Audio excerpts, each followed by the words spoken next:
Welcome again to my case presentation to be continued. My name is Sarah Maher, Lecturer of Ophthalmology, Cairo University. A brief reminder of our patient, who was a 24 years old accountant presenting with frequent headaches, diplopia, blurry vision with near work. He has intermittent exodeviation, which is more for near than for distance. For distance, he just have a flick exophoria of 4 prism diopters. However, he has an intermittent exodeviation with good control of around 20 prism diopters for near. He has a remote near point of convergence of 13 centimeters and reduced positive fusional vergence at near of only 12 prism diopters. So we are dealing with a case of intermittent exodeviation with convergence insufficiency. Regarding the management options, we have either conservative measures, including prisms, whether relieving or exercising prisms. However, the patient refused wearing glasses, and the vergence exercises, the patient was already advised to do pencil push-ups at home, and they were done for a while, but the patient wasn't compliant and the symptoms persist. So we are stuck with the surgical management. We have different surgical options, including slanted lateral rectus recession, medial rectus resection, and bupivacaine injection. We decided to start with a minor procedure of bupivacaine injection, where 5 milliliters of bupivacaine 0.75% were injected into the left medial rectus, which was of the non-dominant eye. After injection, the patient reported improvement of symptoms with only residual intermittent exodeviation of 8 prism diopters at near, which was easily fused by the patient with no significant deviation at distance. And this has been for 3 months till now. However, we are waiting for the long-term effects.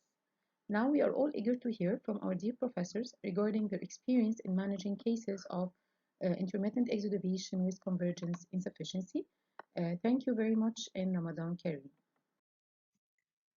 Good evening and Ramadan Kareem. I would like to thank the Egyptian Association of Pediatric Ophthalmology and Strabismus for inviting me to comment on this case. As I can see, Dr. Sarah has hit the key point regarding this 24-year-old male who has a near far discrepancy in his deviation, and she stressed that he has good fusion and good stereopsis, and that his complaints are very bothersome due to this good fusion and stereopsis.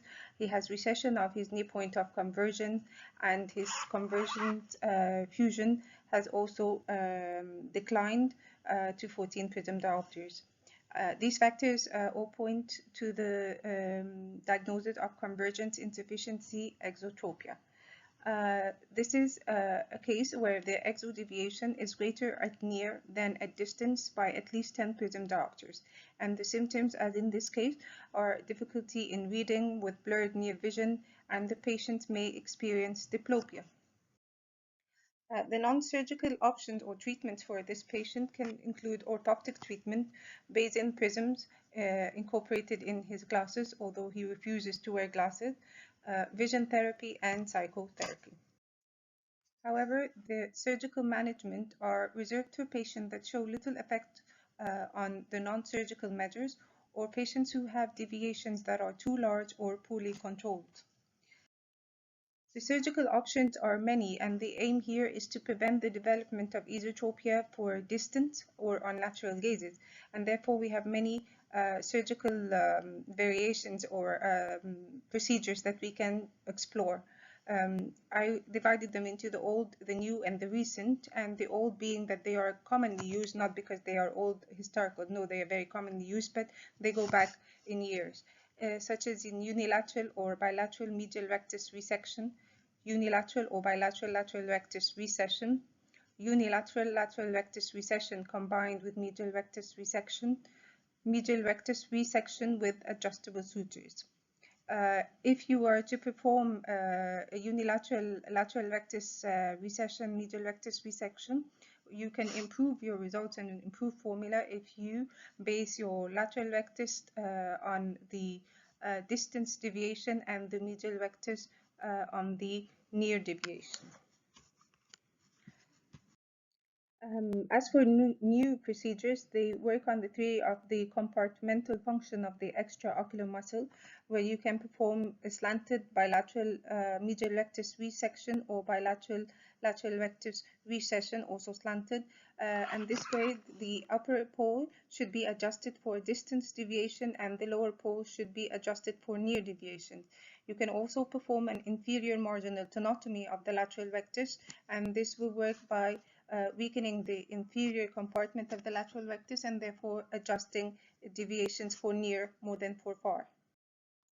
Recently, there's the introduction of bupivacaine injection into the medial rectus. Bupivacaine is a local anesthetic. It's used widely in ophthalmology and it is available commercially in 0.25 or 0.75%. Once injected into the extraocular muscle and has to be in direct contact with the muscle, it causes myotoxicity. And this myotoxicity, however, spares the satellite cells and the myofibroblasts, and these allow the immediate regeneration of the muscle. So the regeneration of the muscle fibers that occurs immediately results in a fiber that is of increased size and increased strength. So we have an overall stronger muscle, and this has been proved to be stronger and even larger as proven by MRI in various studies.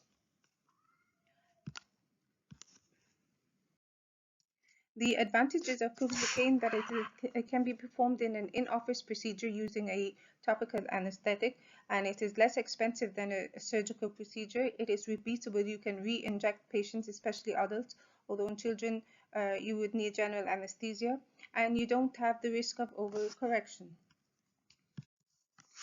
The disadvantages, however, is that it is only present in small concentrations. Concentrations less than 0.75% will probably not give you any results, but 0.75% can correct up to 5 prism diopters of alignment. Over the injection site, you will see immediately secondary redness at the injection site due to the necrosis and inflammation that occurs.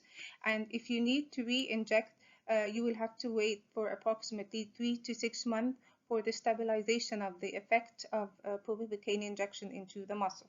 Some studies have also stated that there may be a vertical strabismus, an onset of vertical strabismus, although I have injected a few and in children and I have never encountered any vertical strabismus. So Sarah, these are the surgical options for you, and let us know what you did, and Ramadan Kareem to everybody. Thank you to EPOS for inviting me to comment on this case. And thank you to Dr. Maher for sharing her interesting case of a young professional with asthenopia. My name is Kyle Arnoldi. I'm an orthoptist at the Ross Eye Institute, University at Buffalo in the United States. Our case is one of a 24-year-old accountant with a highly symptomatic intermittent exotropia of 20 prism diopters at near. This is likely severely impacting his job performance. What we know so far from the case presentation is that he has a significant exo angle at near, but with good control. He has insufficient convergence amplitudes to keep himself in the phoric state. For reasons yet unknown, he has reduced stereopsis, and he's an emmetrope who maintains an accommodative tonus of 1 diopter. This is deduced by comparing his cycloplegic with his manifest refraction.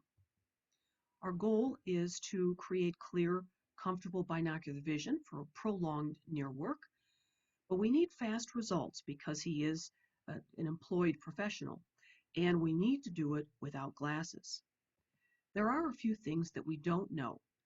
What is causing the blur at near? Is there a role that accommodation is playing in his signs and symptoms? What is his ACA and what is his CAC, and are these abnormal? We need to bridge that gap to figure out what the best plan of attack is for him. It's important because the differential diagnosis for convergence insufficiency is accommodative insufficiency. This condition presents with the same symptoms and often the same clinical signs, including the exodeviation at near. In fact, accommodative insufficiency may be the cause of convergence insufficiency, and of course, the two conditions may coexist. If the problem is with insufficient accommodation, or if the patient's using accommodative convergence to control the exo, then neither surgery nor convergence exercises will entirely fix the problem. So we need to figure out what mechanism he is using to control that near deviation. When I'm referred a patient with suspected convergence insufficiency, in addition to a standard sensory motor exam, I'm going to do a few extra things. Of course, I will look at convergence amplitudes, but in addition to the break point, I want to know if there is a blur point. This is the amount of base out prism at which all fusional vergence reserves are exhausted, and it forces the patient to involuntarily use accommodative convergence to keep the target single. In a normal person, the blur point and break point are essentially at the same point. But in some cases of convergence insufficiency, the blur point is quite distant from the break point. I will also want to know if he has a recovery point that is reasonably close to the break point. If I reduce the base out prism, can he then recover fusion? I'm also going to look at accommodative amplitudes. I will measure the monocular accommodative amplitudes in the usual fashion, and in this way hope to reveal any hypoaccommodation.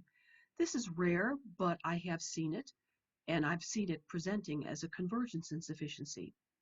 But in addition to that, I'm going to measure accommodative amplitudes binocularly as well. If the near point of accommodation is unusually close or distant compared to his monocular near point of accommodation, then that, compared with the results of the convergence amplitudes testing, will give me an idea of how important accommodative convergence is to this gentleman in controlling his deviation. I will likely also do dynamic retinoscopy to see if he is over or under accommodating when he reads, and how quickly he is able to generate the needed accommodation. Diagnostic occlusion can also be helpful in these cases. This is the same occlusion that we use for patients who come in with a divergence excess exotropia, and I use it for the same reasons. After 30 to 40 minutes of occlusion of the non-dominant eye, I will remove the patch and re-measure the patient at distance and near in primary. I'm looking to see the effect on any distance near disparity. For example, in this case, does the distance angle build up? Does the near angle build up? Angle size may not necessarily be revealed entirely, especially in a patient who is intermittent or phoric without the use of diagnostic occlusion. After the patch test, I will measure his gradient ACA, and I'll repeat convergence amplitudes. Unfortunately, there is no good clinical method for measuring the CAC ratio, the amount of accommodation that is generated per prism diopter of convergence. Prism adaptation can also be used in these patients. I usually do this, though, only when I know that the patient is going to surgery. In that case, I will prism adapt for the near angle to see if I can build up at distance. This will give the surgeon some more options. So our management options, first we have base-in prism. This is a quick fix, which is great, but I really hesitate to put base-in prism over someone so young. When I do that, it is likely they become dependent and will spend the rest of their lives wearing glasses for near. It would also be likely that he would eat up the prism and require a larger and larger power for comfort. Computer glasses, this would be used primarily if he needed help with accommodation. I realize he doesn't want to wear glasses, but he may not have a choice if we discover that he is hypoaccommodating. And then there's orthoptic exercises. I don't think he's a good candidate for these. His angle at near is too large. In my experience, patients with angles of 20 prism diopters or greater don't do well with convergence training. In addition, this is not a quick fix. His symptoms would be likely to worsen initially before he started feeling better. It can take weeks or even months for patients to experience relief if they're being managed with convergence exercises. And the help is only temporary. He would be entering into a lifetime commitment of intermittent episodes of convergence exercises to preserve his near comfortable vision. So the non-surgical methods don't seem like a good idea for this patient. Let's look at the surgical. A lot of people really like the slanted insertion for cases like this. I've seen mixed results. There's some good results reported in the literature, but many of the patients that I see postoperatively have a secondary strabismus in the form of a pattern strabismus, a residual exo, or a recurrent exo at near. Then we have the medial rectus resection, either unilateral, bilateral, or in combination with a recession.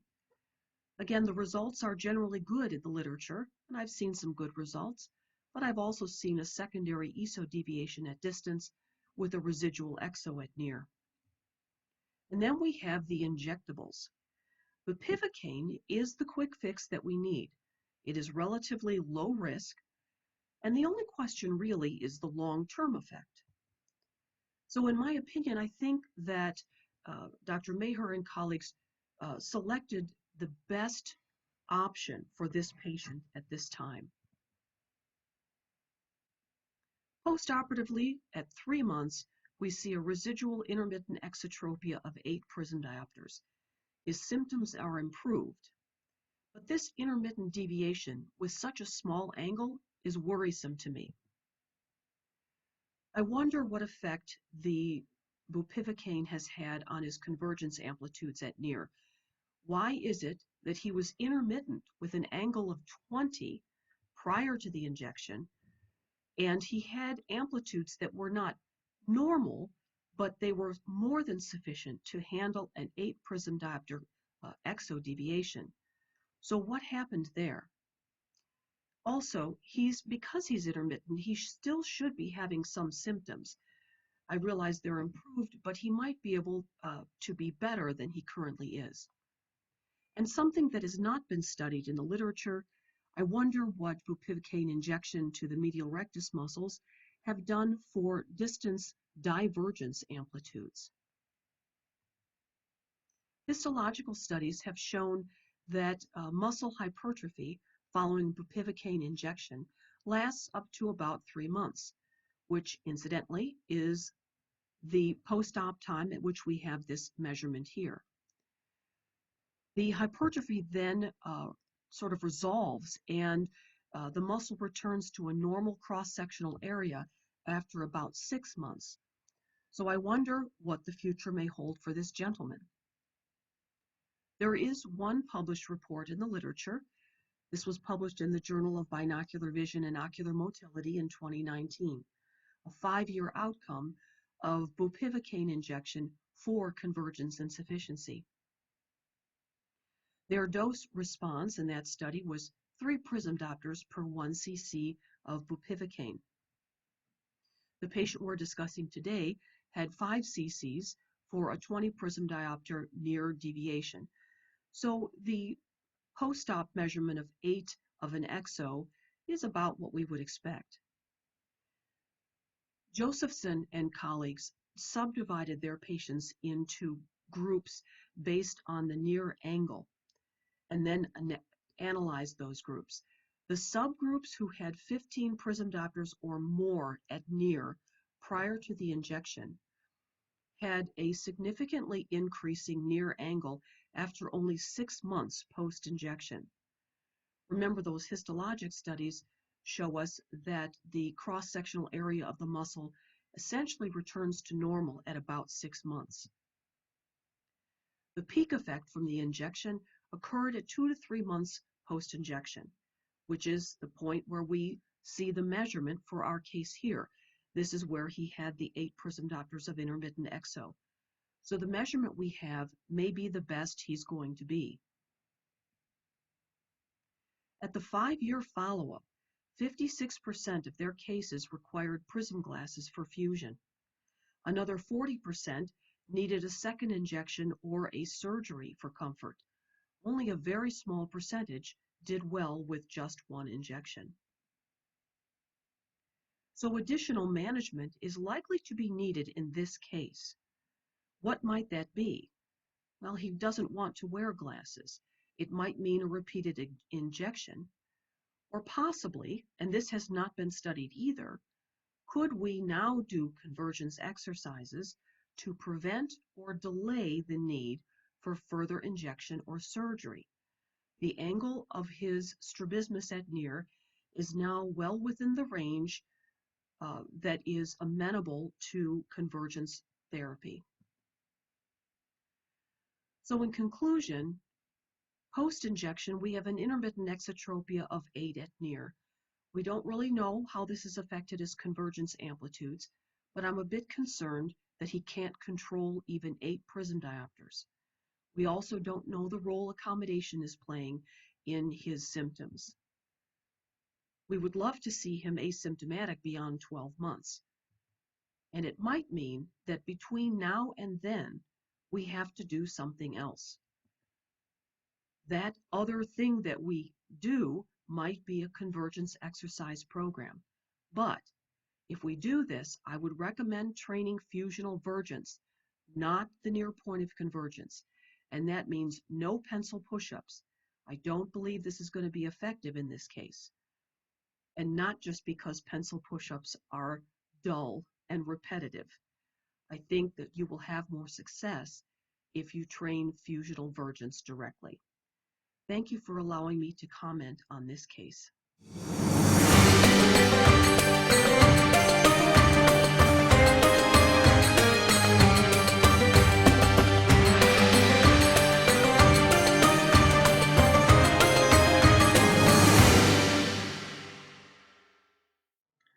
Hello everyone, my name is Mostafa Azzab. I'm honored to be presenting this case today as a part of SalySyamak episodes by the Egyptian Association of Pediatric Ophthalmology and Strabismus.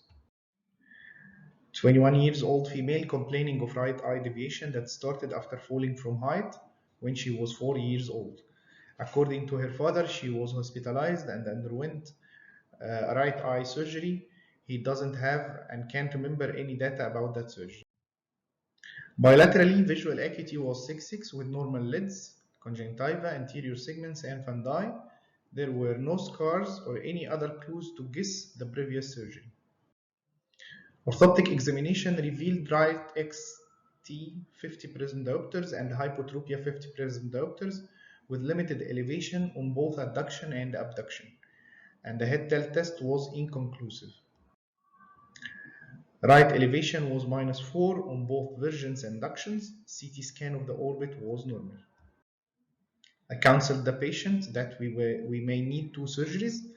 In the first step, right force abduction test was mild positive for the inferior rectus. Exploration of the right vertical recti showed anatomically normal superior rectus, but the inferior rectus was thin fibrotic with irregular borders. I decided to do left lateral rectus recession and medial rectus resection to correct the exotropia, and right inferior rectus recession 8 millimeters. After 4 months of the patient was exotropic 4 prism diopters with right hypotropia 30 prism diopters, and elevation improved slightly in abduction.